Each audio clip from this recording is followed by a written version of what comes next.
Right, I'm going to record. So hi ladies, welcome to today's planning session. Just to give you a bit of context, obviously Jade, you're obviously new to my world today. So essentially my style is usually much more intuitively led. It's what does the collective need? Let's have a conversation, let's mastermind, and then we'll like problem solve and all the things. But based on my recent trip to LA and having conversations with a lot of the women that were there and looking to grow and scale their businesses, a common theme that kept coming up for me was that these women are trying to do business like everybody else. Like there's a lot of burnout, there's a lot of overwhelm, there's a lot of I should be doing this thing, this is what everybody else is doing or what my market is telling me. And obviously I'll explain in a minute, but I'm a manifesting generator. So for me, I'm like, what is everybody doing? Like, this isn't sustainable. And as a coach, I feel really passionate about sustainable business practices. So today's session is actually much more structured than typically my style is, as the women will know. But again, I just feel really passionate that I need to lead you on a bit of a journey so that you can create your own plans that feel really good to you and also keep you in your zone of genius, that work with your human design type and keep you in alignment and flow so that you can actually go away and do the thing rather than just giving you a big long list and saying, right, okay, go execute that. When you're not set up in any way to do that, just doesn't feel good to me, and I don't want to be part of the problem. So essentially, as a business coach, there is a bajillion ways that you can build your business. There is 100 things that you could add to your daily activities, which is a blessing and a curse, because then when you're looking around in the online space, you can feel super overwhelmed and feel like you're missing out, or that somebody maybe knows better more than you do, or round the other way. So I'm just not about that life or hustle. If, as you don't know me very well, obviously, I've been in business for a very long time. I've been around for probably 8 or 9 years. I've experienced, doing business in a very masculine way, where it is literally like, be the hardest working person in a room, and that doesn't feel good to me.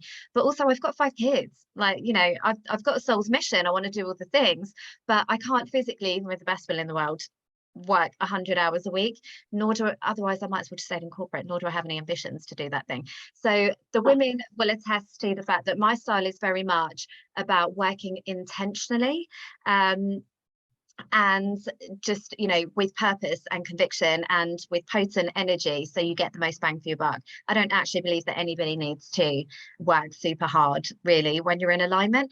And I think part of that, when I was reflecting on it, and some of the conversations that we had, is because I've got access to knowledge that a lot of people don't, which is human design. So Jade, do you know your human design type? Yes, I'm a manifesting generator, 6-2 role model hermit. Amazing. Okay, so you're probably like me in the sense that we can do all the things, so and very passionate about all the things. So our kind of soul's growth is to essentially like choose a few of the things or build a team. Like, I'm not about holding yourself back either. So I equally have, my coaching business is just one revenue stream for me. I'm always going to be an entrepreneur at heart. It's like what I was here to do. So if I see an opportunity, like, I'm going to move. I'm not going to be like, I'm a bit busy right now. I'm like, yes, let's go, let's make it happen. So firstly, was there anything that anybody wanted to kind of like bring to the group? All my mastermind ladies, we can actually stay on at the end if you want to and do like our typical mastermind session, Q&A, hot seat coaching. But I'll just lead with the slides and everything. Look at me, I'm so fancy, I've got slides today. So yeah, I'll lead with that so that we can make sure that you all leave with tangible outcomes, clear action steps, and not everything that I say is going to resonate with you, not everything's going to apply to you. It's just take what you need from the session. I'm all about that. Don't try and be like, well, Rebecca said I gotta do this thing. It's like, actually, again, what I love to do is encourage the women to really create the connection with their own intuition, their own inner voice, and follow the things that feel good. And if it doesn't feel good, that's absolutely fine. Like, not a problem. It wasn't meant for you. So great. I can see all the ladies. I'm so excited. Would someone take a picture, by the way? Because I'm not going to be able to do that. I'm in like full like teacher mode or facilitator mode, if that's okay. And then I will start to share my slides. Lisa, what was your human design type? Manifesting generator. Okay, so you're the same as me, because you're like, I've seen an opportunity, it's gonna move, get it done. Yeah. Amazing. Oh, well, I'll tell you about some of the pitfalls of that in a minute. So what I'm going to do is, firstly, if and you can turn your cameras off if you want to, but I just want to take a moment to kind of slow things down. Obviously, I'm super high energy, but just to kind of essentially like reconnect with what your vision was for this year. Like we're moving into April, moving into the second quarter, and time goes so quickly. Like we all know that. So I, started the year with a lot of big plans, and actually some of them are changed. Like inevitably, because I am that manifesting generator, other things have come up that I didn't even know was on my radar or meant for me. So it's just kind of like intentionally, if you just want to kind of like take a moment to reconnect with that vision of what you thought you would be achieving this year, what you had hoped to have achieved, done, collaborated, created by the end of the year. Like, hopefully, if you're like me, you've always got some sort of end goal in mind. So for me, I've got a very clear vision of like December 31st of how I want to feel, what I wanted to have created, and I wasn't necessarily attached to the specifics. I'm a non-specific manifestor, so I don't necessarily need to know all the details, but I'm very emotionally led. So it's like, well, I want to feel peaceful, I want to feel successful, I want to feel like I've expanded myself. Like, what is that for you?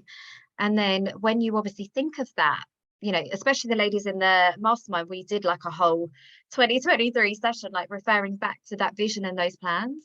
Like, how do you feel? Do you feel like things are on track? Do you feel like you've gone all in? Do you think you've been not necessarily stretching yourself, because I'm not about uncomfortable growth, but equally that's where the magic happens. So this is your real moment for reflection, really, to say, have I really done the thing? Have I let other people take me off track? Have I really committed? Or was I just curious about that thing? And actually now I've kind of got a little bit further into it, doesn't light me up in the same way, doesn't feel that interesting anymore. Are there still opportunities where I can be, holding myself more to account, stop playing small, all of those things. So just to reconnect with what that vision is. And then what I would love to share with you is just a few slides around your human design type and how I see that playing out in business. Because again, it's one thing to know, like, oh yeah, I'm a manifesting generator, but what does that mean when it comes to your business? Because it might help you with life, but it's got to be that cohesive integration. It's got to be like your life and your business are all as one. I'm all about wholeness and not trying to wear one hat and one identity over here and showing up as one person and doing something else over here, because that is, for me, is the quickest way to burnout. It's the quickest way to an unsustainable business model, which is essentially, in my opinion, why women have the highest open and close rates in business. It isn't necessarily because we've got commitments and caring responsibilities and we've got issues around our money mindset. It will be that as well, but it's also because we're trying to do business like everybody else. Because our only models of success are typically men that work fucking loads of hours. Like, to me, they're the idiots. They need to be looking at us. But also, we've got cycles, we've got seasons, we've got natural energy types, we've got all of the things that are essentially our superpowers. Sorry, Jade, if you're a bit like, this has taken a real left turn. I'm super spiritual. Sorry, just so you're like, what? I thought we were just setting up and talking. Oh good. Yeah, I don't hate men, but I'm like, we don't need to do business like them. And I did definitely start out my business journey in that way, where I actually had a barbershop, so literally couldn't have been any more masculine. And it was like 7 days a week and all the things, even though I had like 3 kids at home, still trying to do all the things. So I'm just going to share my screen then and move on to the slides, because as we know, manifesting generator, I'm also a chatty Cathy. I can also talk about all the things and I get really animated and in flow, and I want to be really respectful of your time, because equally the value's in the planning session as well. So I'm going to move through them. These are my questions for you afterwards. I'm going to move through them at quite a quick pace, but if you want me to repeat anything, if you want to discuss anything, if you have any questions, let me know, and or pop them in the chat box, and I will make sure that I come back and expand on some of this, because this is obviously my ramblings. It makes sense to me, but it might not to you. Okay, so in this little masterclass session today, we will be reconnecting with that vision for 2023, and by the end of this session, perhaps what you had planned maybe might not, even with this awareness, still feel as aligned as it did before. So I'm always about continually checking in with myself and never doing anything from a place of, oh, well, I said I was going to, so now I need to. I never do anything from a place of ego. It's always from a place of soul, as in, I don't care what people think. So actually, if that no longer feels aligned, whatever I do is going to be counterproductive anyway, if I'm not doing it from a place of how, yes, this needs to happen. You'll also be learning how your human design should be influencing your business activities and plans. And then hopefully we can then, with all of that awareness and all of that information in mind, you can then build a focused action plan for the next 90 days. So again, I'm all about short energy bursts. I don't ever really do much planning beyond 3 months because there's so many variables and things that can happen. And I'm never attached, like I say, to the specifics of an outcome. It's like, as long as I get there, I don't care how it happens. So we've already reconnected with your vision. Obviously, again, just like thinking, what were your intentions for this year? What did you want to achieve? Do you still feel aligned to all of that? Obviously, what I would say as well, I talk fast and I'm covering a lot of information, is make notes. So if there's anything you want me to circle back on, or anything you feel like, actually, I might need to journal on this more later, what's coming up feels quite surface level, that's absolutely fine. Like, make a note. So human design, then, for anybody who isn't overly familiar, is a combination of ancient energy systems, so such as astrology, the Chinese I Ching, the Kabbalah, Tree of Life, the Hindu chakras, with scientific principles of neuroscience. So obviously that's where my background is. So Jade, I'm a hypnotherapist, I'm an NLP practitioner, I'm an EFT practitioner, timeline therapist. So I literally am all about blending the woo-woo with the neuroscience. Like, I'm the girl that needs to know, but why? Like, but why does that work? But why does that matter? And I can't ever just accept that it just is. So as much as I'm super spiritual, I've always had to have the depth and the knowledge as to why behind it. But obviously, when I realized that human design is actually, rooted very much in science, then that really piqued my interest. So that's essentially where it originated from. I'm going to do super high level, but obviously there will be a more in-depth training in the academy and the mastermind. So it essentially tells you about who you're meant to be at soul level, so that you can create success in the most aligned way to you and your energy type. So even before human design, I already intuitively knew there's certain situations, certain scenarios, certain things that really light me up, and it's like I could work all day long, like all night. But other things that I'm like, oh my God, kill me, this is so painful. And and when I obviously moved into coaching, I could see that with my clients. Like, again, why I really feel as a coach, like, there is no one size fits all. There is no, it's my signature system and that's it. It's always about the woman behind the business. And whenever I have unknowingly at my beginning stages tried to essentially put a square peg in a round hole when it came to my clients, like, it just wouldn't convert, it wouldn't resonate. And I'd be like, but this is what everybody else has done and it's been great. So intuitively I knew there's a whole other layer here other than business strategy and some of the mindset stuff that I was already doing. And that's when I went in search of human side, because I was like, it's going to have to be something else. So your energy type is essentially determined at the moment that you're born, when oh God, my spelling as well, sorry, subatomic particles called neutrinos essentially created a vibrational imprint on your soul, and at which point then a blueprint was formed, and that will be dependent on like where the planets are in alignment in the sky. So it is essentially personal to you. Even twins won't necessarily have they might have similar energy types. Even if they're both manifesting generators, there's still going to be, in addition to that, additional layers like personality traits, soul's contracts, nurture versus nature. Like, there's still other things that are going to be influencing us. But what it does is enables us just to get a broad sense of, it's like doing an occupational personality test essentially, but getting a better understanding of ourselves that you can then use as a basis to really go deeper into actually. And again, one of the things that I love to support my clients in is creating that connection with their own self, so that when they understand, yes, this may be how my energy types works and how I can essentially turn up as my truest self. However, I'll still have little quirks and nuances that are personal to me because of my journey, even past life journey, you know, all of those things. So, but what you can do is create your own connection with yourself so that you can intuitively lean into that. You've got all the tools to know about when you are holding yourself back, when you're operating from a place of fear, when it's actually, no, it's just not meant for me, and when you are lit up and it's a hell yes. So obviously there's 5 different types, sorry: manifesting generators, projectors, manifestors, and reflectors. So you'll notice that a lot of us are manifesting generators in this arena. I don't think that it's any coincidence that a lot of entrepreneurial people are manifesting generators, particularly serial entrepreneurs and really successful entrepreneurs. I think that there's obviously a very clear link between our ability to be multi-passionate and also quick action takers, and that's what ultimately leads to business success. But then we also have these other energy types that are really successful business owners, but perhaps will do business in different ways. Like, they bring different strengths to the table. Obviously, as we've got reflectors that are less than 1%, I didn't know anybody that was attending the call that would be a reflector, so I haven't really gone into that detail.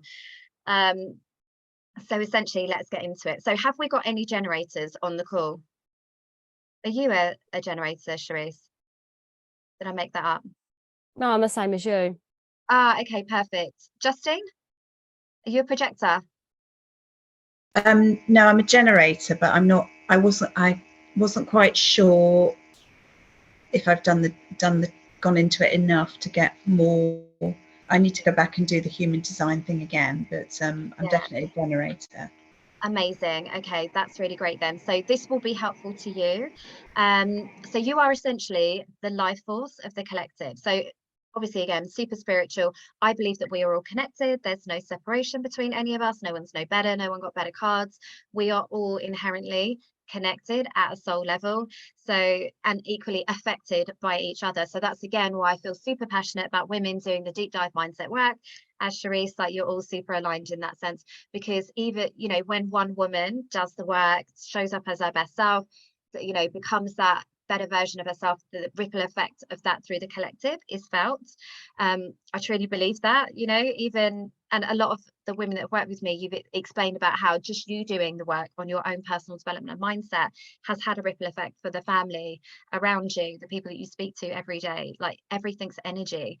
So you are essentially, it's so interesting to me because, side note, my ex was a generator, and he was one of those people that I was like, I mean, this isn't you, Justin, but he was essentially narcissistic, and I was like, how does he just like magnetize all of these incredible opportunities? Like, there's, like anything, there's a shadow side and a light side to anything that you have, but he had the most like magnetic personality. It's like narcissistic, like 101, like, they absolutely, not you, Justin, but it's understanding that that is your superpower. You are magnetic, you are designed, but when you're in alignment.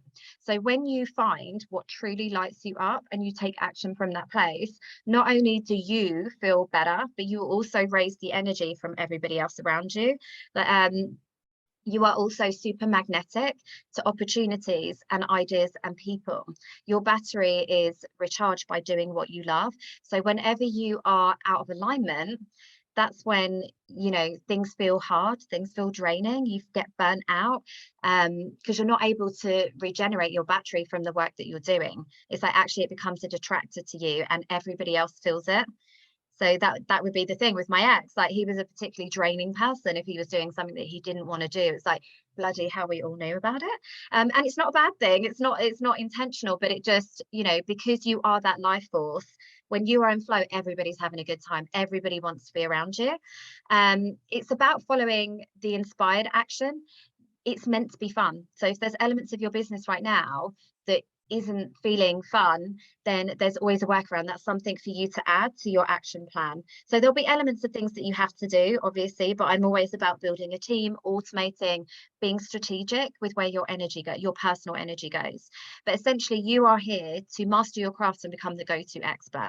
You are hard workers, but you can fall into that trap of doing for the sake of doing, and expectation, and conforming to the responsibility that other people place on you. So I would be super mindful that, again, when you are doing you, when you're in element, when you're lighting yourself up, like that's when everybody really benefits. So a lot of the time, you know, particularly as a mum, we feel like we're, you know, oh, but my kids love it that I do all the things. But actually, we're being a bit of a martyr there. And actually what they want is like silly fun mum who's, you know, they don't care if their pants are folded and all of those sorts of things. So it's being mindful of, where am I actually doing too much from a place of expectation, from a place of conditioning, and overly being responsible, versus actually, if I just live my best life, everybody wins. You essentially, because of that magnetic aura and personality, you make great leaders. So what I would say for you is, it's all about focus and intention, because you can magnetize opportunities, ideas and people towards you when you really are like, yes, this is what I want to do. Like the universe is going to shift accordingly.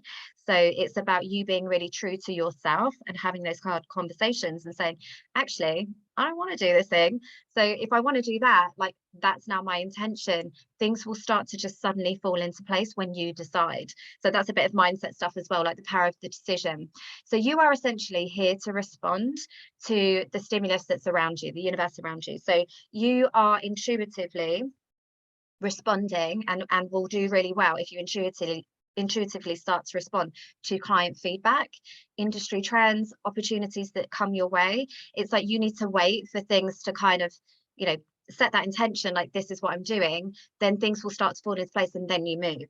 So what would be really good for you is obviously to make sure that you are selling in your stories, selling in your lives, doing creating intentional polls where you're essentially calling out your clients and asking them to DM you. So you would feel really uncomfortable probably with cold hard sales when you're literally like popping into DMs and like, hi.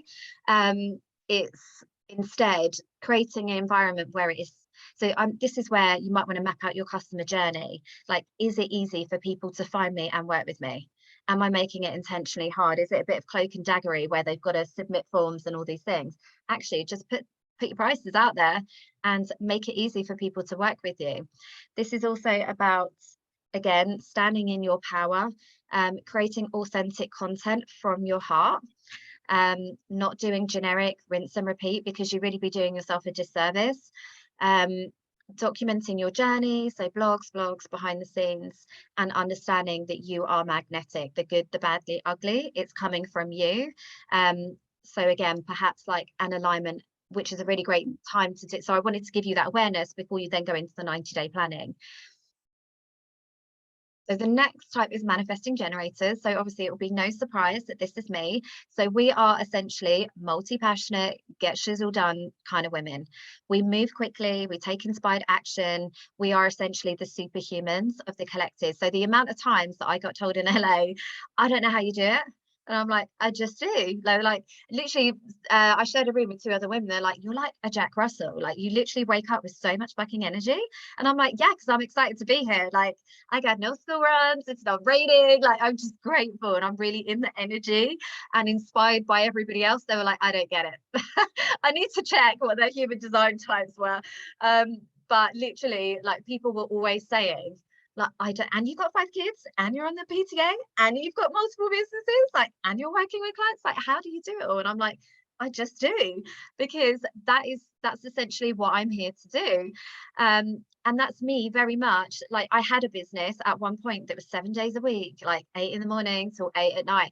Fucking hated it. I felt so trapped by my business. I was like, I might as well just work in corporate. And even in my corporate jobs, I was field based because I couldn't physically be tied to a desk all day. It was like torture. Obviously, I've realized I've probably got ADHD. So there's an element of that, which I think is also quite typical and can be a misdiagnosis. Like I'm a manifesting generator Gemini with ADHD. So inevitably, I'm not here for a life of ordinary. Like that would literally make me just want to go to sleep. I crave freedom. I create flexibility. I create like expansive opportunities. I am always living within my edges. And equally, I crave those opportunities where it's like, oh my God, this is terrifying, but fuck it, let's do it anyway. And actually, so when I started out in business, just a side note, because obviously I appreciate that some of you are, I was actually made to feel like maybe there was something wrong with me, because like you've got no commitment, like you're always changing your focus, you're always doing something else, and it's hard to get traction behind one thing. So it's like you're the jack of all trades, master of none. And I used to take that on board, like maybe I'm not good enough, maybe I'm not consistent enough, maybe I'm not this. But I've realized that no, that is my assignment. I'm here to like basically come in, fuck shit up, do the things, and pull out. That's absolutely fine. Like we are the queens of collapsing time, because equally the commitment level that I have is next level. So people always say like, I don't know how you know all this shit, and I'm like, I do courses for fun because I'm a lifelong learner, and because equally it's almost like an obsessive personality, but it's like I can get in, learn something really quickly because I fully immerse myself in that experience. So even like human design, I'm obsessed with it, you know, like it's literally like a rabbit hole, but that's my personality. That means that we master it very quickly, and other people are like, what? Like, I don't understand, like you just get it. And I'm like, yeah, I do. So we're the queens of collapsing time, but again, our energy dissipates. So it's one thing I did first of all when I started in my coaching business, like I had containers that were too long. I had group programs that I was intending to run on a rinse and repeat, and that just didn't feel good. Like I'd do it once and I'd be like, I'm gonna do it again. Like I don't want to talk about the same thing over and over again. Like I'm not inspired the second time round. So again, thought like, oh, maybe I'm never going to make it as a coach because this is what other women are doing to scale. And that actually really doesn't feel that exciting to me. And I tried to do it that way. And inevitably, the second, third, fourth launch would never be as successful because my heart wasn't in it. My energy wasn't in it. So instead, I've now created more flexible containers. This is why I have a mastermind, because there's no expectation for me to, like, I can be very intuitively led by what I want to teach. I get my energy from you guys. I bounce off of your energy. Oh, hang on a sec. Sorry, my plug is running out. My laptop's running out before I am. There we go. Sorry. Because like no one day is the same, you know, like whenever we come on these calls, it could be literally anything that you're talking to me about. That's exciting. I love that. I really thrive off your energy and creative possibilities and thinking. So I love to be put in those situations where I am masterminding. And again, intuitively in LA, a lot of the women came to me because I don't think like everybody else, and they would come separately and say, babe, can we just like have a coffee? Can we have a moment? I really need some of your time. I'd love your eyes on my business because you always bring such innovative ideas. And it's like, because I just don't want to be like everybody else. So so that is our superpower, essentially. It's not trying to be like everybody else. It's not trying to fit into a box, having too much structure, to like really tight schedules that have no flexibility. It's understanding and giving ourselves grace that something might be in our energy and really light us up for a season or for a period of time, but then it doesn't anymore, and that's okay. Like, give yourself permission to follow those nudges, and then when the energy dissipates, that's okay, like genuinely. So sorry, Jade, I didn't know if you heard, but I was just saying, like, when it comes to my containers, I do things like my academy is something that is continually going to be evolving. It's never done. So i.e. the energy is never going to dissipate from me. There's always more I can add. There's always more women I can bring in. There's always more dynamics, more angles. So that feels it still like there's longevity in that for me. And then also the mastermind, I was saying one thing that we really do as generators is our energy regenerates from other people. So if we are surrounded by good, high vibe, like positive people, we vibe off their energy and it sparks something in us. So there's actually different parts of our brain that will be activated when we're in the energy of incredible people that really inspire us. That's why, and that's where I've created Mastermind for that reason, because, and it might be something that you want to consider, but because again, I'm not here showing up every week teaching like the same old. Like every week is different because the women are different, their challenges are different, their businesses are different, their industries are different. That keeps my energy in the game. So we're really lit up by new projects. We love to redefine what's realistic. We love to collapse time. We love to do what other people can't. As long as we stay in alignment and we give ourselves permission to, you know, and some of that might be failing, and that's okay. We keep it moving and we don't make it a thing. We don't let it, you know, affect our souls. The only thing though with that is sometimes we can go too fast and make mistakes. So that then kind of, mean we have a bit of a setback. So what I would say is something that I've cultivated is, because I can be impulsive, and it's what I teach with money mindset as well. It's about creating your own and understanding what that is for you, but your own buffers, your own pattern interrupts, so that you can check that what you're doing really is in alignment and integrity with you, and it's not just a knee-jerk reaction. It's like, actually, yeah, no, this feels good. And sometimes we need confirmation from others. So maybe you can invite guidance from the universe, and say, look, this is what I'm thinking, feels good right now. Can you maybe send me some sort of some sort of guidance or invitation, so that I can then move forward with confidence? Because once it's clicked, it's like, let's go. So just some things to consider with business. Obviously, be mindful of your container durations, be mindful of rinse and repeat launches, be mindful of boxing yourself in with too much structure and commitment. Be really aware of your energy. I have worked with clients that literally drained the fucking life out of me, and that was so detrimental to my health, because we are also like sponges. And again, so really regulate yourself on that, because if you can stay in flow, you are literally next level. You are like waiting to be unleashed. But give yourself permission to move quickly, take inspired action, don't plan too far ahead. It's why I never do more than 90 days. You can talk about all the things and you find it hard to niche. So guess what? I don't niche. I just, because again, I know all women are different. So don't put pressure on yourself to do that, but perhaps chunk it up. So it's like, I want to work with women who want this outcome. That could come in many different varieties. But don't try and get it so it's too niche. Like, try and look at the bigger picture, but create some commonalities between your ideal client. You obviously respond to others, so you can get really inspired by other people. So what I would say is, again, look for those opportunities to be around other inspiring people. Take inspiration and then make it your own. Don't copy. Go with your gut, really cultivate that relationship, and get radical self-awareness on this, so that whether something is, again, coming from a place of fear, whether it's coming from a place of ego, because we have that sacral chakra where we feel it in our body before we logically catch up with it. Embody your passion, be magnetic. This is the greatest thing, and I talk about it to the women all the time. Energy and mindset will absolutely take you so much further than strategy and structure. That's really the same for all of us. Embodying that next level self is ultimately what people are buying. They can feel your energy. And again, in LA, when I looked across the room, there was no one there that was more qualified, that it was better, more experienced. But what you could clearly see, like literally, and I wonder if I've got an element of projector tendencies, but I could see without a doubt the women that had it and didn't. The women that really believed in what they were selling and what they were doing and really embodying that next self, and the women that didn't, that were still very fearful, very insecure, very needing validation from everyone around them.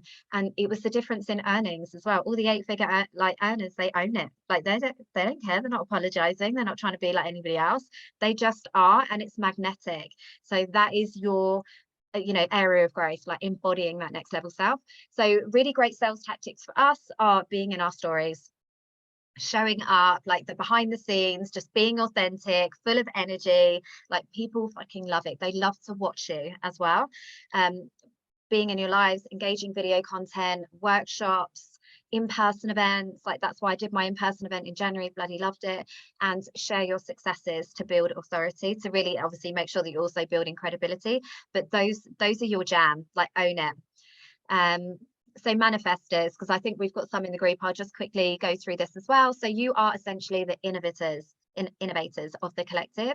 You have a strong internal guide, and you do things your own way. Like, you can't do what everybody else does. That would be really painful to you. You won't be influenced by others. You are the change makers, the trailblazers. You are the ones that start the movements, and you're here to initiate change. That is like your superpower and your contribution to the collective. You are the visionary leaders. I imagine people like Steve Jobs, they're probably manifestors as well. You are, oh baby, You are great at starting and creating new projects, but you don't necessarily need to execute them. So you might notice that you're leaning, if you're like a manifesting generator, or you might notice some tendencies from some of the other human design types. That's absolutely fine.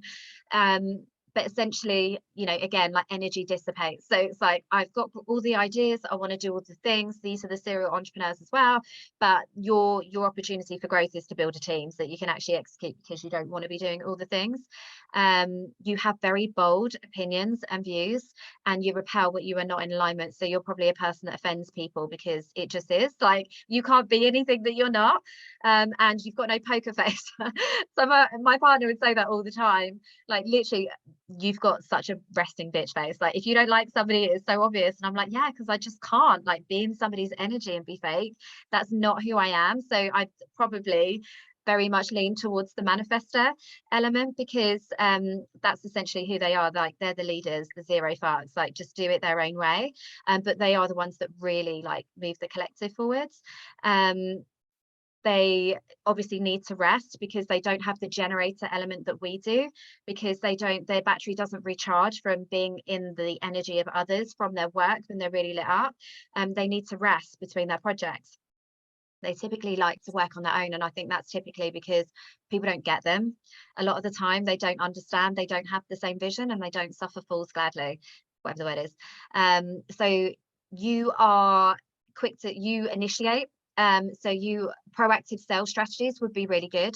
So essentially, you know, not necessarily cold DMs, but you'd be quite happy walking across the room and saying, hi, this is who I am. How are you? How can I help you? A lot of energy types would literally die. Your superpower is creating original content and containers. So again, when I say containers, it's not going for the generic mastermind, group coaching, self-studies, membership. It's like, actually, you'll create something that's either a hybrid or something that's really unique and original. So like 30-day Voxer access, or I've seen some coaches now doing, like, essentially you're paying for access to a Slack channel. Like, they're probably manifestors, because it's a really unique and original way of serving their clients that nobody else was doing. So they've created those opportunities. Your growth is obviously starting new projects, but being supported by a team, so you don't end up like missing opportunities. They typically work in cycles, so they'll have like 4 phases, like the moon, like our periods, like our you know, like all the things is essentially in 4 cycles. So they will have like the thing where they've got the inspired action, they go away, do the action, then they've got to like just extract themselves from the action, and then it's like giving themselves rest to then move on to the next project. They were never built for the 9 to 5. They move fast, make quick decisions, they are very sure in their decisions. So bold branding and activating marketing, like activate your audience, be sassy, be divisive, like they're happy to own that. They've got a powerful voice, and they are the table. So that is your superpower. If you're a manifestor, like, own it.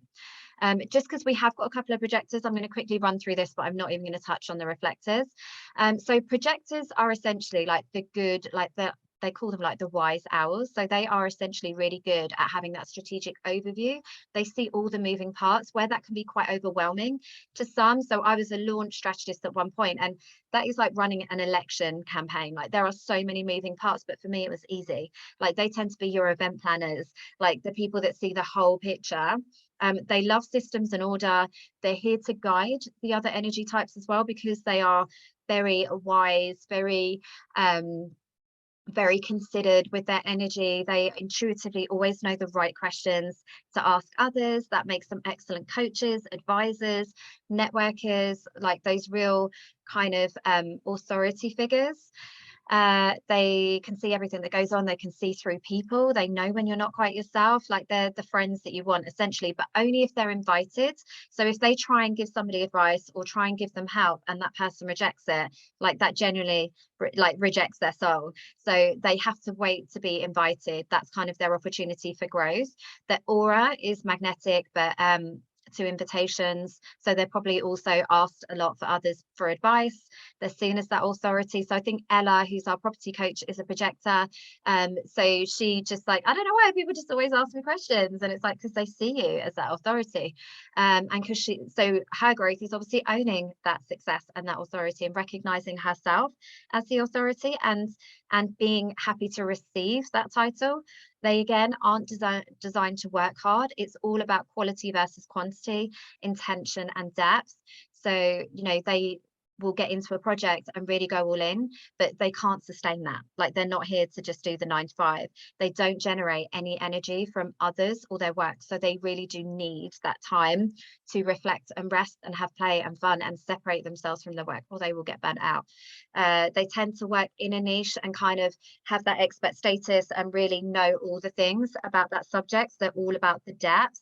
They go deep in their work. They need time for rest and plans to recharge and rest and play to recharge. Sorry. They are designed to work with others because they can be quite a nice, like, nurturing, leading, guiding energy. Course creation is obviously ideal. Looking for opportunities to collab as a guest expert is also really good. Owning your authority and wait to be invited.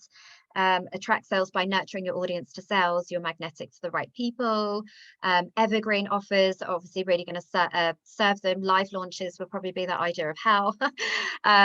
They are that authority, and they need to make sure that their content is really demonstrating that, demonstrating their mastery, and it's got clear call to actions, and essentially be mindful of not creating too much work for themselves because they will get burnt out very quickly. So I'm just going to stop the share there. But does anybody want to kind of share any observations there where it's like, oh, okay, that makes sense? Or actually, maybe it doesn't. Let me know. I've generated definitely for me, and I think that's where I'm stuck, is that I'm not aligned. So what I'm doing is not giving me that energy and that light. And, you know, you're absolutely right. When I'm in it and absolutely love it, then it does light me up. But that's where I'm struggling in terms of what is that does that's not doing it right now. So yeah, but definitely. And as you say, falling into the trap of doing what everybody else thinks I should be doing, which isn't giving me that energy. Yeah, and it's really like a damaging way to work long term. So I would say, I mean, the thing is, like, we've all got bills to pay, we've all got stuff that we've invested in. So, you know, there's a certain element of, like, you can't just like get ready a business and start something else tomorrow. That's not practical because, again, you can't operate from a place of fear. But perhaps it's now pushing it to the forefront that even though I don't know right now, I need to make that a priority over the next 90 days to figure out what that is for me, but also strengthen that connection to your inner voice, because I inevitably know already. Have you done the Dream Life Workbook, where it's kind of taking you through? And I've had some really interesting feedback, which I won't go into now, but would like to talk through because some interesting things have come up. Amazing. So it's like when that comes up, that clarity, it's leaning into it more, and it's like, okay, actually, let me explore this possibility, because I would love that for you this year, that it's like, actually, at some point there will be a shift and I can bring forward whatever it is, this new thing, and phase out the old thing, so that you can truly be like just in your flow state at all times, because that for me is like my highest purpose, is to give you that. So I'm so excited to support you on that in this year. So don't give any pressure though to it, where it's like, I need to figure it out tomorrow. Just perhaps put some intentional time in your 90-day plan so that you can start to explore it more. Because when it comes, like, you'll just move. You won't be able to not, because it will be so exciting. You'll be like, I just got to do the thing. Amazing. So is there anything else that anybody wants to share before I go into like the planning element? There was most of the things that came up for me with the manifesting generator. I could definitely link with, you know. There were two things though that I don't, and I wish I could. It's something you always talk about, collapsing time.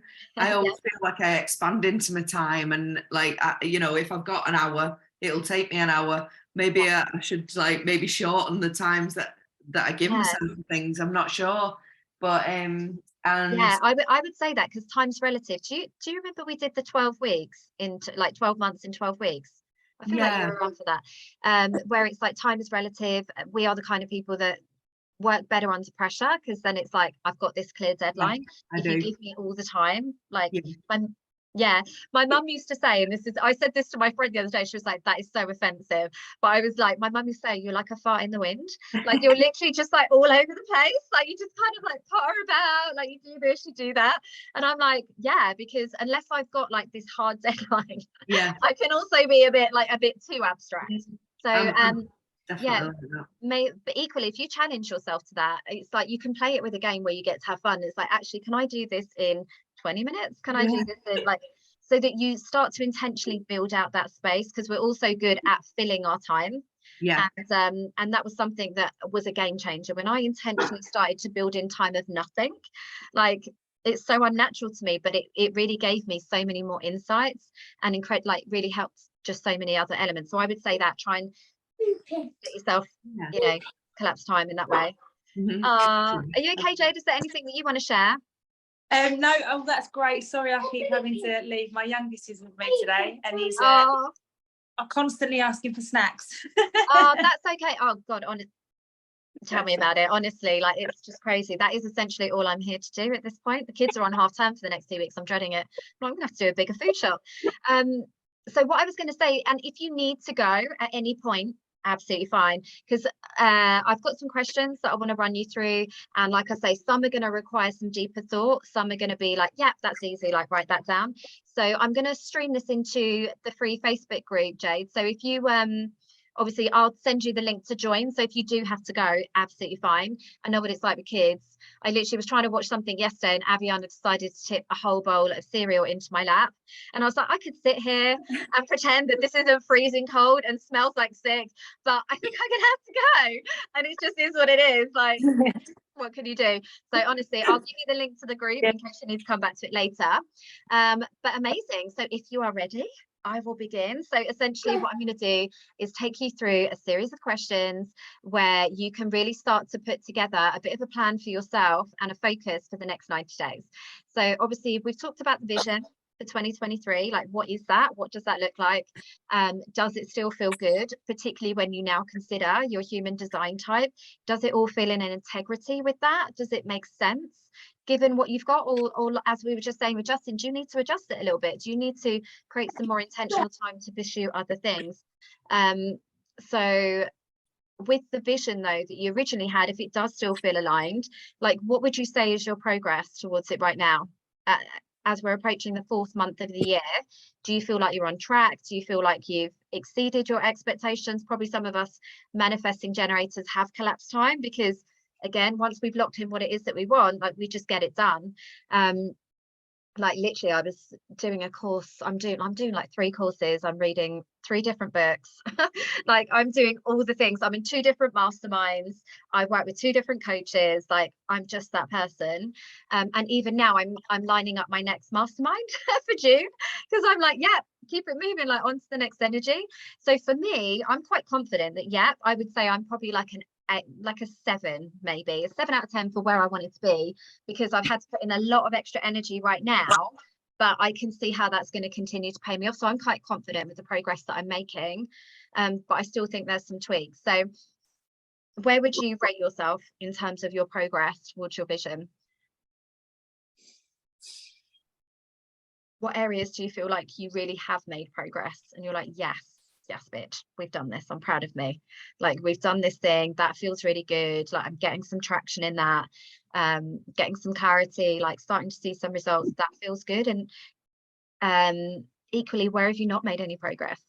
So perhaps you've set some goals or intentions, or have identified some opportunities, but actually, like, nothing's really happened in that area. Either it's been dropped for something else, because this is again all about boundaries and intention and energy and focus. So this exercise is really to just give you an opportunity to check in with all of these things and be like, actually, do you know what? I said I wanted that.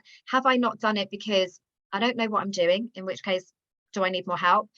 Have I not done it because I'm scared? In which case, it's mindset, and we can talk about that. There's loads of resources on that. Or is it because actually every other mofo is taking me off track and everybody else is sucking my time and energy and I'm not getting to do the thing? Or have I been unrealistic with what actually, because again, as women, we love to think we're Whitney Houston and we're every woman and we can just continually keep adding things to our plate. So that's the purpose of that question, is to just take a moment and say, actually, if I haven't made progress, why haven't I made progress? And is it one of those 4 things that have kept me stuck? So is it because I don't know? Is it because I'm scared and I'm kind of hesitating a little? Is it because I maybe don't really even want it? Like, actually, now I'm thinking about it, maybe it wasn't that good. Is it because other people are taking me off track? Did I not create capacity to actually do the thing? Was I really unrealistic and overly ambitious with what it is that I could do? So make a note on which, so sorry, that was 5 things there, but if any of that feels like it's resonating with you, so you can have that awareness, we can write it down, we can look at it, and then make a plan going forwards. So has anything particular got in your way? So for me, one of the things at the beginning of the year that I identified, because obviously whenever we are intending to do something, if we can already, you know, envisage and anticipate any obstacles to us, we can essentially, like, what's the word? Forearms is forewarned. So like we can essentially get into creative solutions mode. So I'm a solutions-based hypnotherapist. So I'm all about there is a way, but maybe something needs to change. And that's how I can get it done. So what has gotten in your way? So for me at the beginning of the year, last year, I was still like, my childcare was minimal. It was like literally I had a woman that was coming to the house. It was like, you know, a few hours here, a few hours there. But I recognized right at the beginning of the year, if I really want to go all out, like it was a hard choice, but it's like I've got to get the baby out of the house, you know, like even having her in the house with her and the bloody dog, like trying to record anything is a nightmare. And also for me energetically, it was a pull all the time.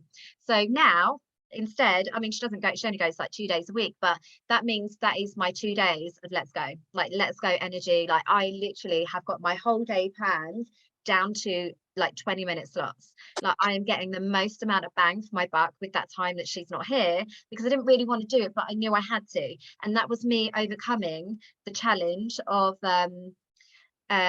what was going to potentially get in my way. So I found a creative workaround. And now actually I think she prefers the women to me because she comes out and cries. And I'm like, what? Like I've been pining over you all day. She's like, so yeah, so with that hindsight, what will you do differently now then in over the next 90 days to make better progress in the next quarter? So if you are slightly off track, how do we now get you back on track? Because we know if we always do what we always did, we're always going to get what we always got. So in order to get a different level of outcome, we need to take different action. So what can you now identify as something that actually I need to do that differently in the next quarter, or I'm just going to get the same result? I don't know if it is my backstory, obviously with my mum passing so suddenly, but genuinely I have the biggest fear of wasting time. Like that is my thing. And it's probably like my therapist was like, oh, it's because death is essentially, like, not to be too morbid, but it's essentially like you've got no control over it. And I obviously have controlling tendencies because of childhood trauma, but genuinely if I feel like I've wasted time, that affects me at a soul level. Like that really bothers me. I would rather waste money than time, like 100%. I will put money after, like, invest in something if it's going to save me money all day long, because my time is my greatest asset. So yeah, what would you do differently now that means that we're not then having the same conversation in 3 months time where it's like, yeah, I know I said I was going to do the thing, but I haven't done the thing. It's like, this is your chance to recalibrate and really take charge of the rest of the year. And also, girls, if we do it now, it means you're going to be in a better place in the summer. So that also feels really good to me. Like I'm really being hard on myself and intentional, not hard on myself, but holding myself accountable, because I want to have that summer off with the kids. So I can't let weeks, days drift by and not feel like I'm moving forwards. So the next question I'd love for you to reflect on is, what help do you need in order to achieve your vision? And who can you ask for help? Because again, if what came up for you is like, actually, I don't really know what it is I need to do, then okay, can't even remember what song it is, but if you don't know, you better get to know. From my 90s days. God, you're probably all like not old enough for that. But yeah, so you know, all about, as women, again, we hate to ask for help. But actually, what help do we need? So maybe it's help at home. So, or maybe it's help from me as a mentor. Like it's for you guys to manage me as much as for me to kind of intuitively know what I think you need. If you need something from me, like, ladies, we've all paid a lot of money, like, get your money's worth, feel supported.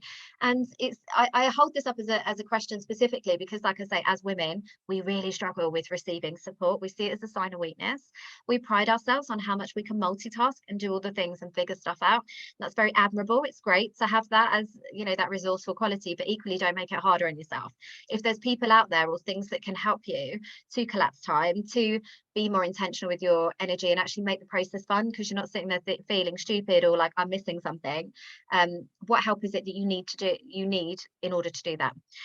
The next thing then is, what steps do you need to take in the next 3 months in order to make more progress towards your vision? So you could have like maybe 3 key steps, because obviously you're not going to have a chance to write everything down. I would obviously invite you to brainstorm on it and then plan it into your diary. So obviously for me, I'm writing my book this year. So the steps that I need to take over the next 3 months is to be consistent in writing, but also then I still need to find a UK based editor. I've got an American contact, but I think it would be better to have somebody here. So there's like very actionable steps that I need to take. There's not many, because essentially the majority one is write the book. Like, it is what it is. So but equally I could reverse engineer that and break it down even further so that it isn't this big abstract goal, write the book. Okay, well, that's a bit ambiguous. How am I doing it and when am I doing it? So, and equally when we have these open-ended big goals with no specificity and no detail behind it, it never gets done. If I break it down to 5 things, it's so much, it's like you're not giving yourself an out. Like, if it's just 5 things, do the damn things. Like, do the one, do the next one, do the next one, then the next one. Like, when we've got these big goals, it's like, yeah, I need to come back to that. I need to think about that. I need to get some time for that. Actually, if you can take one inspired action today. So for me, for example, it could be decide on the titles of my chapter. Like, that's really only going to take like half an hour. I could do that. There's no excuses. You know, when I'm like, oh, I've got to write the book, that's so open-ended, that gives me an hour all the bloody time, because it's like, well, I'm obviously gonna need so much time for that. Actually, do you need that much time to do those steps? Or maybe it's consistent action that you need to do. I'm all about the compound effect. So have a little brainstorm on that. But if a few things jump out to you intuitively where it's like, yeah, I need to do X, Y, Z, get that down. When we take it out of our head and put it onto paper, it activates different parts of our brain. We're actually more committed to actually doing the thing. This is why if you want to start a new gym routine or create a new habit, rather than just thinking, I need to remember every day to do it, it's actually, how do I lessen that resistance and make it easier? Everything I do, you'll notice I'm such a basic bitch. It's all about how do I make it easy? Because if it's not easy, my brain is going to have resistance to it. So I'm trying to make things as work for me as much as possible. So if it's, so set alarms on your phone. If you're trying to implement a new habit, attach it to a habit that you already have. So if it's like, I want to drink more water, go get a thing like a cup that is like the, you know, all of your, there we go, like Charisse has demonstrated. That's what I did. And I was like, as long as I make sure I fill that up every morning, inevitably I'm going to be drinking more water.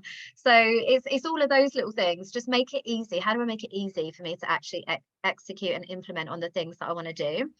Are there any key metrics attached to your goal so that you can actually physically track your progress, but also not leave yourself anywhere to hide and keep yourself accountable to it? So for me, obviously I've got sales targets or client serve targets that I like to, I've got this bigger number, which for me feels like a soul goal, because it's like, if I help this many women this year, that's going to feel really amazing. And I track it. So last year I was, you know, could confidently say I've served 112 women this year in some way, even, and that doesn't obviously account for content, but you know, that felt really good. So maybe there's actual metrics attached to your goal. So if it is a book, in my book writing club, one of the women she actually really responds to targets. So she's literally broken down, like, I need to write 200 words a day.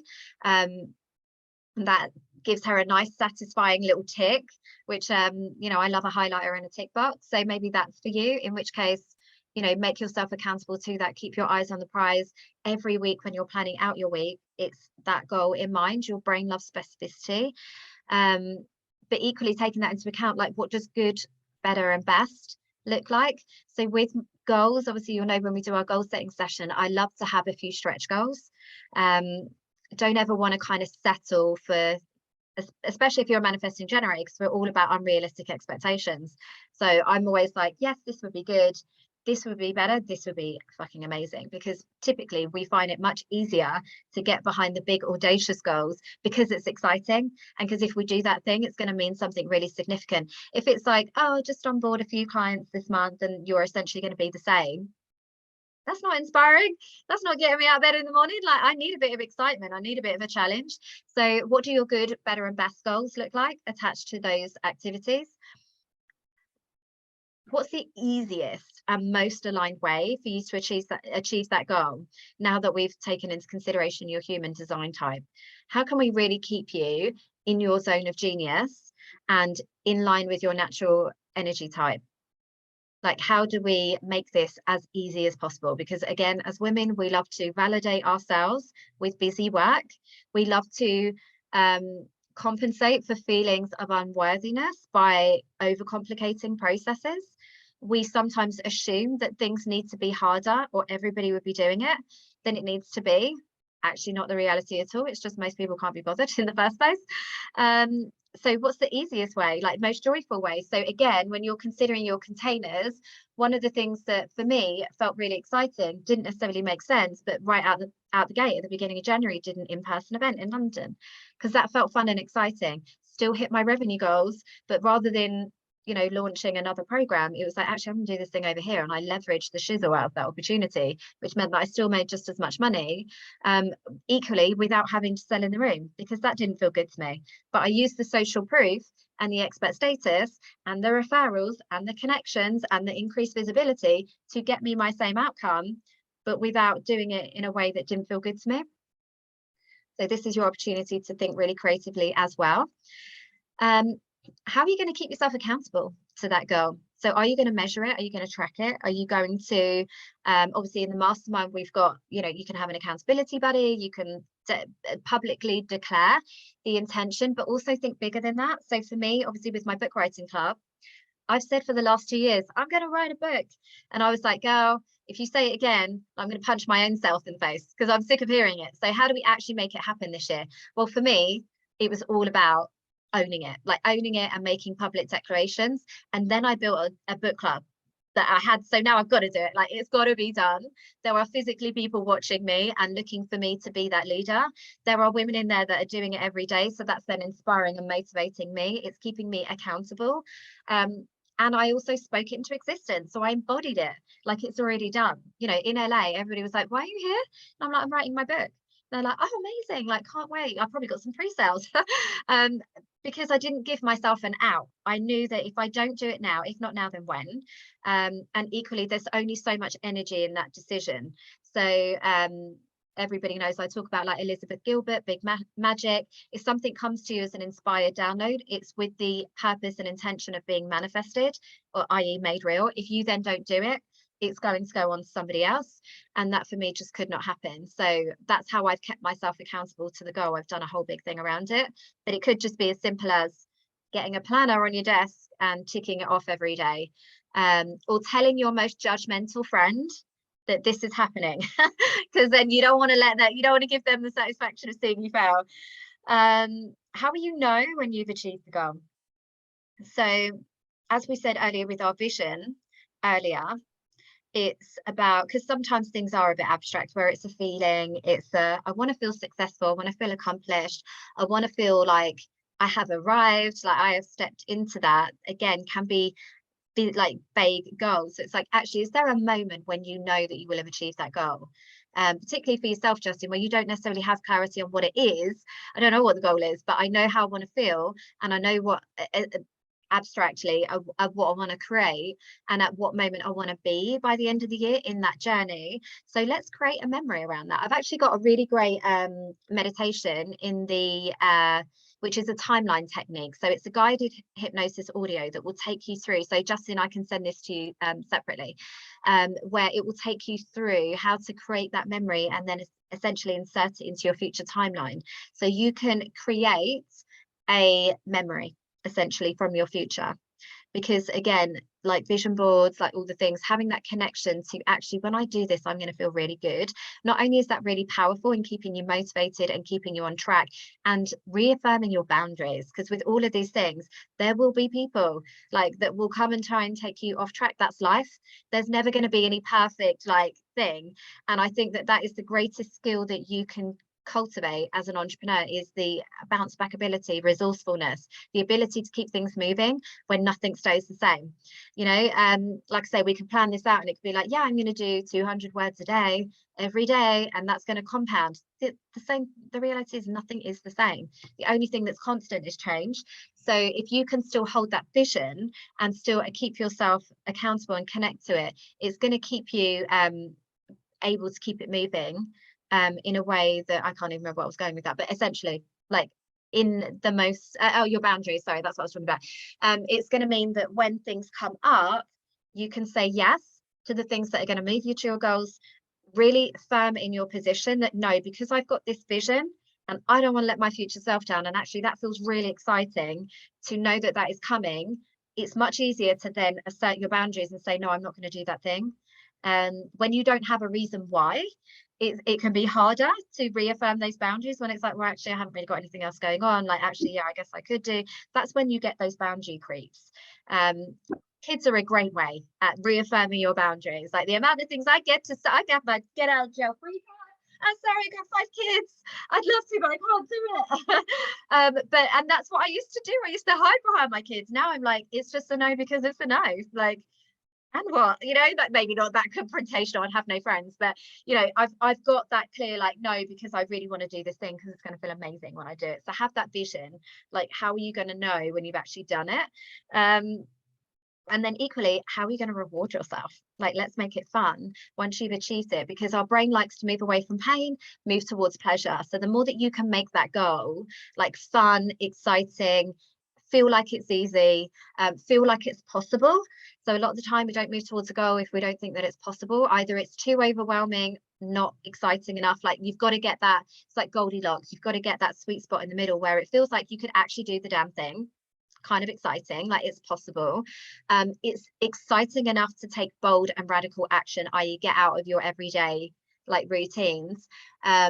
And you're going to get something really great at the end of it. Like that's the dream team. When you can align all of those things, like your success is inevitable. There's not one point of resistance, not your mindset, not the universe, like not your boundaries, like literally everything is working for you.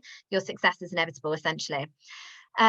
So bearing all of that in mind, like getting into the specifics, like what do you actually want to launch and what time and space do you need to do it? So looking physically now at your diary, what have you got coming up over the next 90 days that you want to either relaunch or launch? Like maybe new services, new products, maybe you want to add in a few things to your offer suite.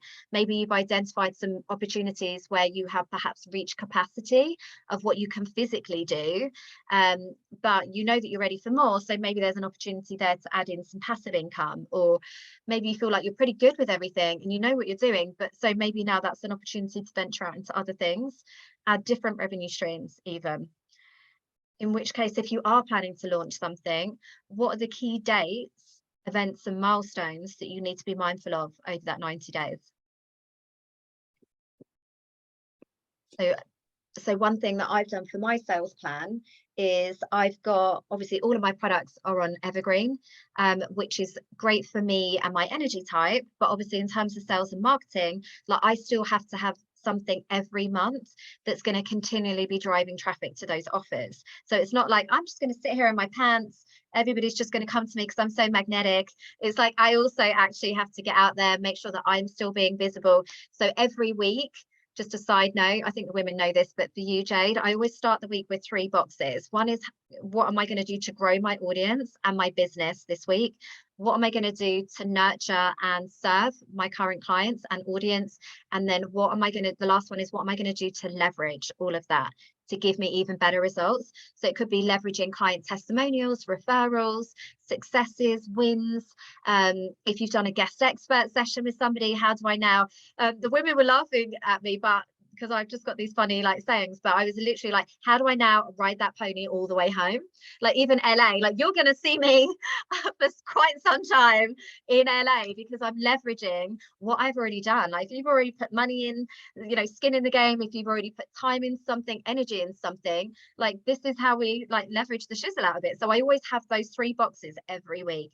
And if you get into the habit of always having activities in your diary, something that's going to grow your audience and your reach, something that's going to like nurture and serve your current clients, because the revenue's in the reviews, right? I always say when people come to me and say, I want more clients, I'm like Gandhi, go home and love your clients, like the ones that you've already got. Because if you give them a great experience, like that is, you know, they're going to talk about you in a really positive way.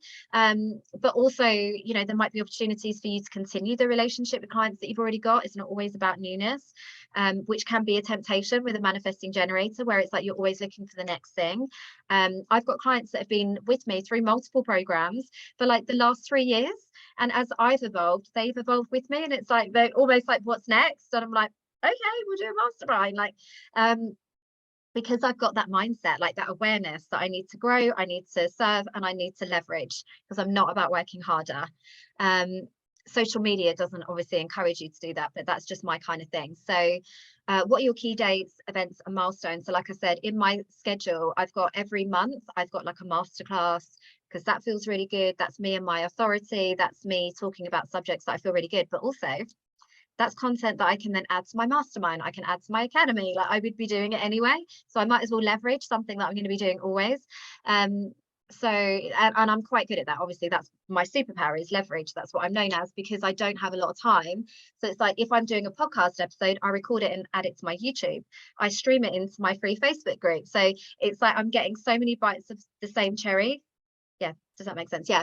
And then equally, if I'm recording new content, maybe while I'm in that train of thought and I'm inspired, I'm going to be creating a podcast episode. Maybe that's a chapter for my book. Maybe that's a work. Like I'm just always thinking, like, if I'm going to do this one thing, whatever it is, how do I get more opportunities to leverage that? So again, I've got the retreat in June for the women in the mastermind. So I'm going to invite other women, you know, open that up to other people and do that as 2 separate one-day events. So I'm leveraging stuff that I've already got, but then I'm going to need to market that. So obviously then when I'm thinking about the next 90 days, then we need to align this with our marketing activity as well. So for me, like I said, I've got the key milestones, which is the retreat in June. Ideally, you know, even if I only have my mastermind clients, that's amazing. But if there's an opportunity to bring other women into that opportunity, obviously I'm going to, but I need to reverse engineer that and make sure that I'm mentioning it at the right times. I'm marketing it at the right times, not too far out where people forget, but also not too last minute where people don't have time to plan. So you will know your audience better on how quickly they are in, you know, in terms of buying decisions, but it's just being very strategic. So even like my content, even if you've seen LA, my reels that I've created for that, the content that's coming through, like the hooks, are still continually leading back to the mastermind. Even though I wasn't there for my mastermind, it's still because I have a belief and values in community. You know, if I didn't believe that, I wouldn't have created the mastermind for in the first place, but I wouldn't have been in a place with women. So it's me being in integrity and showing my values, but equally I've been intentional with the content that I'm creating. It's not just, hey, look at me having a hot girl summer moment. Isn't it great? Don't you want to be me?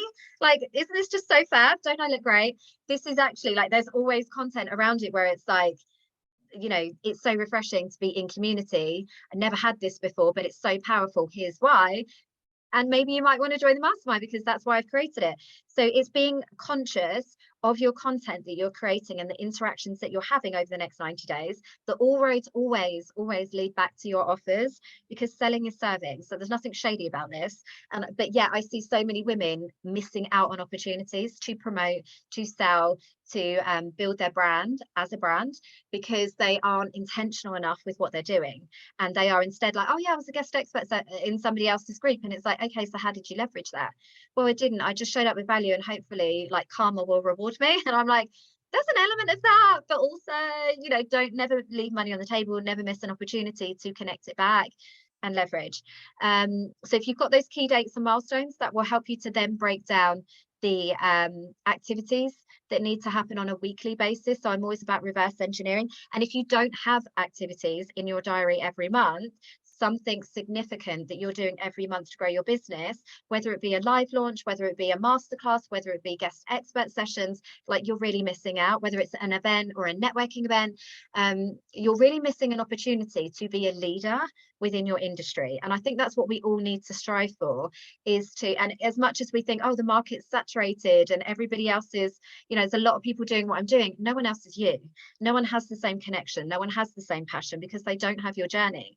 Nobody else is going to do it in the way that you do it, with the depth that you do it, like with the conversations and the terms like I use, that I do it. So really own what you bring to the table, and the responsibility almost to be that leader within the collective. So if you aren't hosting and creating these containers, you're really missing out. So even if it's just in your content, maybe you could host virtual online networking events, planning sessions like this. I love to get women together. I'm always great if you need a birthday party, like a baby shower, like I'm that girl. Everybody said, like, I always want to come to your house, like you do all of the celebrations like Halloween and Valentine's and all the things. I'm like, yeah, because I just love to create these containers, these vortexes for people to come together and have a really great time. So yeah, are there any additional services that you want to add in mind of what we've been talking about, making sure you're not leaving money on the table? It's not about overwhelming, it's about what naturally sits within your current offer suite, so that you can leverage your time, energy and visibility.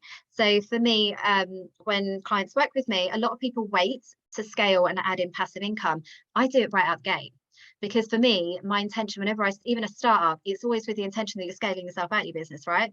Nobody wants to, as much as I'm all about longevity of business, nobody wants to be in the doing forever. That's exhausting. So it's always like identifying those opportunities to leverage yourself and things that you've created. Like maybe that could be packaged up as a self-study. Maybe there could be an opportunity for a smaller container if you've already got things in. But also, what was I just about to say? I lost my train of thought there. Totally lost. Oh yeah, but also, sorry, we never want to leave people without a downsell. So we never want to, if somebody's coming, if you're doing all this great work and you're getting all of this authority, credibility, like you're having sales calls, even if they don't convert, you never want to leave money on the table and leave people without an opportunity to work with you. Even if they can't afford you right now, there's always got to be a fallback offer. That's just good business, because if somebody likes you enough and they've built up enough goodwill and trust with you to even get on a call or to jump in your DMs, they're interested in what it is that you've got, but perhaps it's not the right offer, or it's not the right time, or it's not the right price point. So what else can we do and bring to the table to make sure that we're not then just like, bye, sorry. Like we don't want to do that. We want to be like, maybe not this, maybe that. Even if it's just getting them onto your mailing list if they're really not ready, just making sure that you've always got a next step for anybody that does put their hands up. Is there anything now, in light of your human design, that you want to add or remove from your business suite? If you're like, actually, I'm doing these things, I don't want to do that for another 9 months. That actually doesn't feel good. Maybe it's too long. Maybe it's like, that's going to box me in if I do that. So one thing recently, I'm sure Ella won't mind us sharing, is at the beginning of her journey, she'd taken on a lot of one-to-one clients that had these really long like commitments. And obviously, as she has then expanded and grown, and we've built the academy for her, it was like, I don't like, this is almost like a drain on my business now, because I'm still having to fulfill the commitments that I made at the beginning stages when I didn't know any different. But actually, like, what can I do with them? Because it doesn't make sense. Like, I'm ready for more.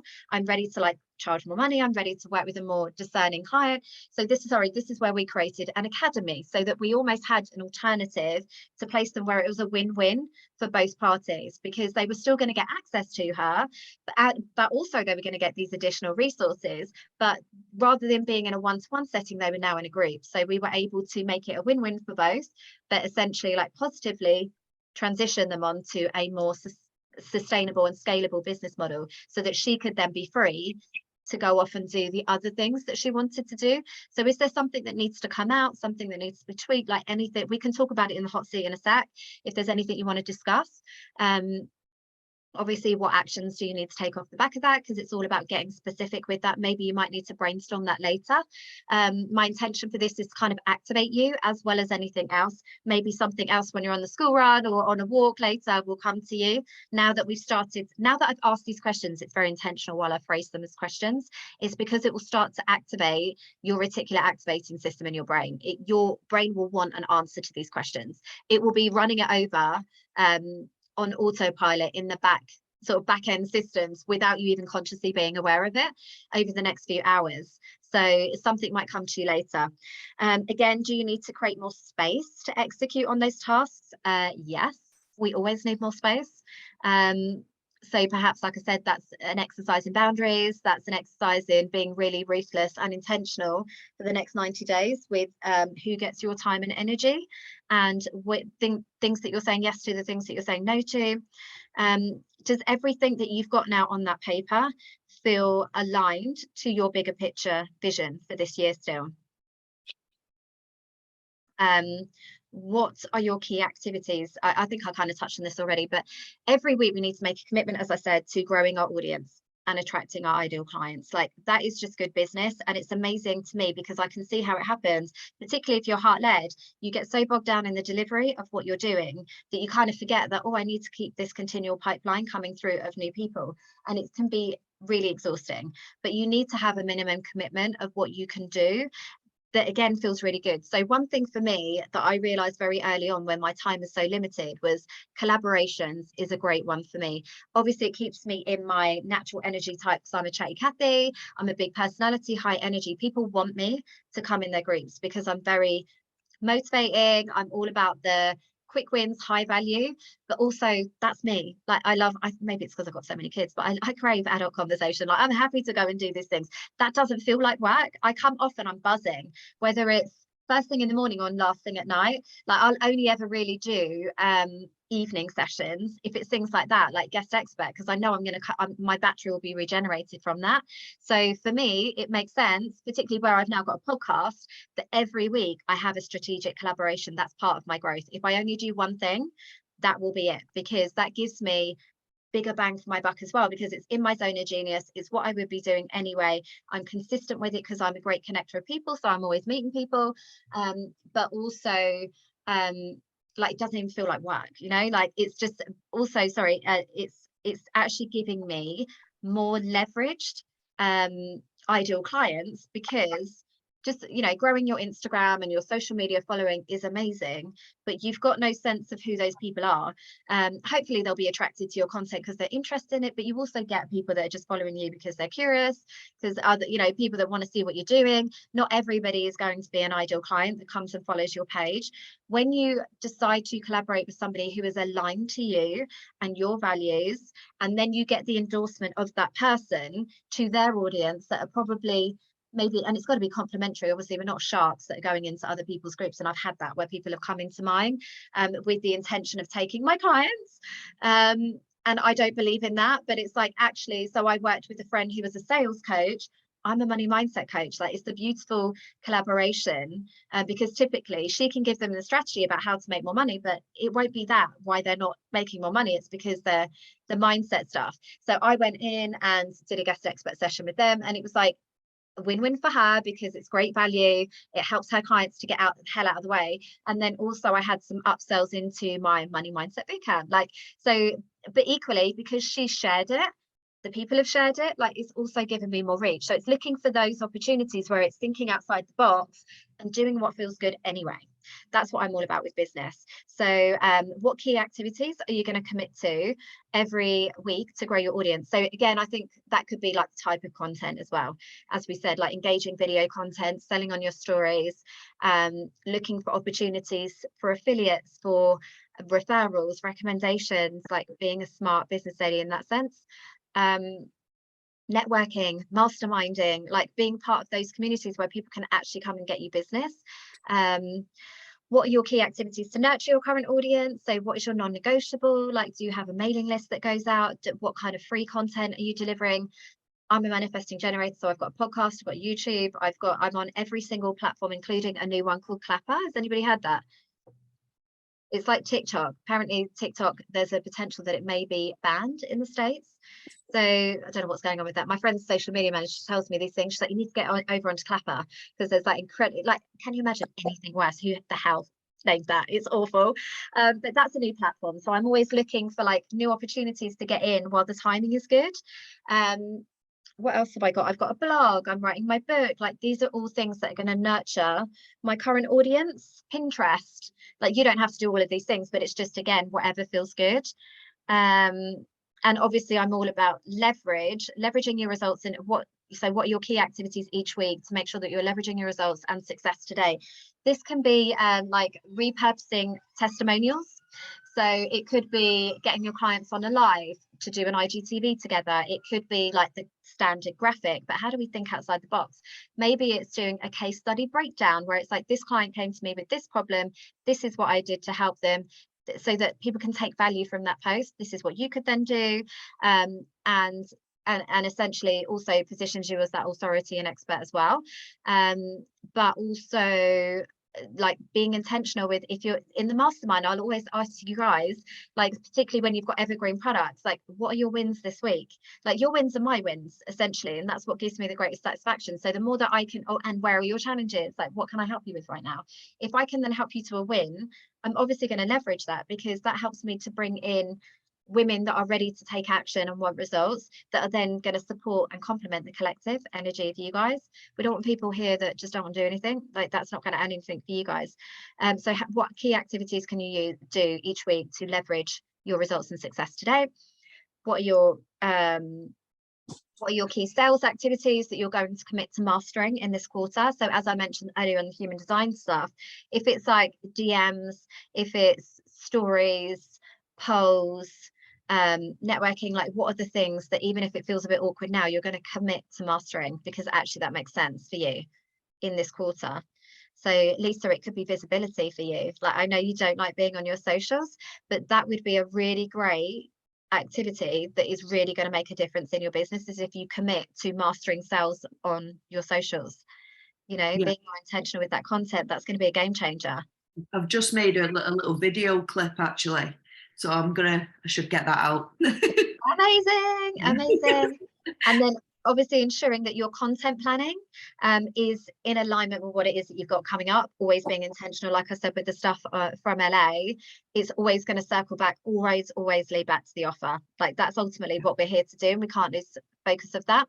So in addition, obviously, again, you don't have to do it now, but what I would love to always ask you guys to reflect on is, like, your personal growth goals. Like, how are you going to grow over the next 90 days? It isn't always just about business. It's why we've got Gemma in the mastermind, who's a women's health expert, because success in one area of life is not success. I've had that, where I've got all the money in the world, but really fucking miserable and really burnt out and really tired and really fed up and you know, like, you've got to have balance. So, like, what are your personal goals? What are your health goals? What are your finance goals? You know, again, this isn't about making more money. It's about, how can I work smart with the money that I've got coming in, so that, again, I leverage that and it starts working for me. So maybe it's actually, over the next 90 days, I'm going to commit to growing an investment portfolio.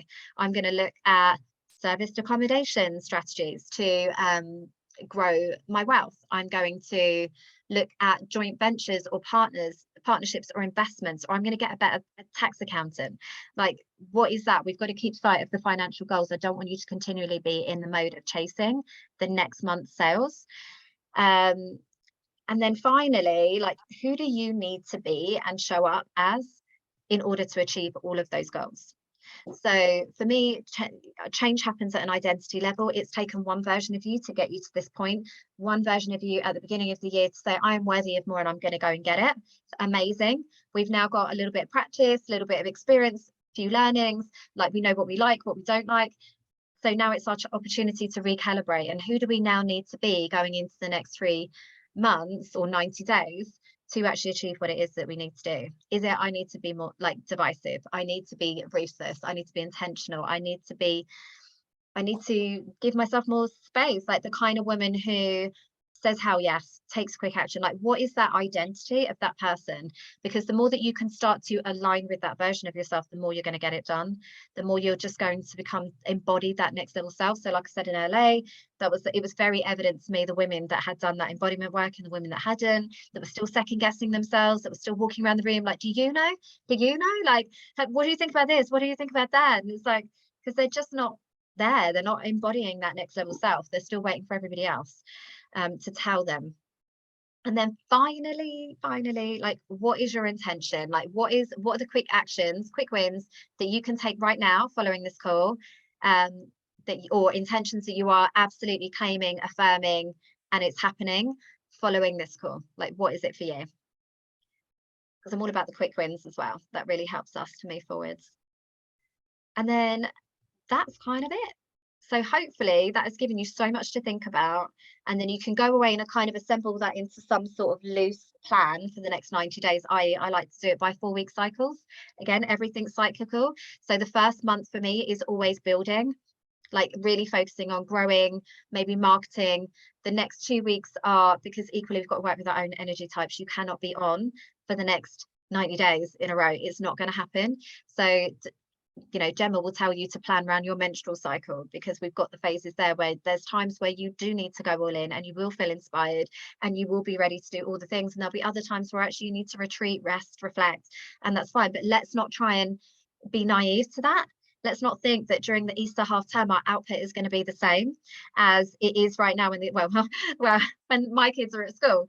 You know, it's not going to be the same. So I'm looking at that with a very sensible approach. So I'm not setting myself up for failure. Like, realistically, over the next 4 weeks, these are my 2 like go weeks. These are the ones where I'm going to have to figure a few things out, but you can map your activity in accordingly. So does anybody want to like pop on and share anything, or any of their intentions or aha moments, anything? Charisse, my sister says I'm good at everything. She hates me for it. I'm just going to stop the live stream. So